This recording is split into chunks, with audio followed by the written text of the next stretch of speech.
இன்றைக்கி காலையில் எப்பயும் போல் எழுந்திரிச்சு நம்ம பால் கறக்கலான்னு சொல்லிட்டு பண்ணைக்கு வந்தாங்க. அப்போ பார்த்தா பண்ணைக்கு வந்து பார்த்த உடனே ஒரு பெரிய ஷாக். என்னன்னு பார்த்தீங்க அப்படின்னா, நம்ம ரீனா 4 காலும் பரப்பிட்டு பப்பரப்பான்னு படுத்துருந்துச்சு. நாங்களும் ரீனா ரீனான்னு அங்கேருந்து கூப்பிட்டுட்டே வர எந்திரிக்கவே இல்லைங்க. கிட்ட வந்து ரீனான்னு வேகமாக கூப்பிட்டோன்னே எந்திரிச்சு பார்த்தாங்க. என்னடா அப்படின்னு பார்த்தா ரீனாவுக்கு நல்ல தூக்கம் எந்திரிக்க முடியலங்க. கண்ணை முழிக்க முடியாத அளவுக்கு தூக்கம். கிட்ட போய் உட்காந்து தடவி கொடுத்தோன்னே மீண்டும் தூங்க ஆரம்பிச்சிட்டா. நீங்களும் இது மாதிரி கெடேரி கண் வச்சுருந்தீங்க அப்படின்னா, இது மாதிரி மடியில் அப்புறம் மூஞ்சி இதெல்லாம் வந்து தடவி கொடுத்தீங்க அப்படின்னா கண்ணுக்குட்டி வந்து நல்லா சொரணையாக படுத்திருக்கும்.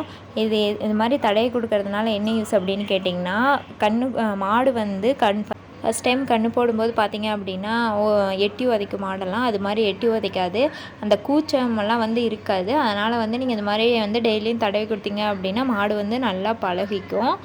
ஸோ ட்ரை பண்ணி பாருங்கள். நாங்கள் தடவி கொடுத்துட்டே இருந்தோம். அதுவும் படுத்து தூங்கிக்கிட்டே இருந்துச்சுங்க.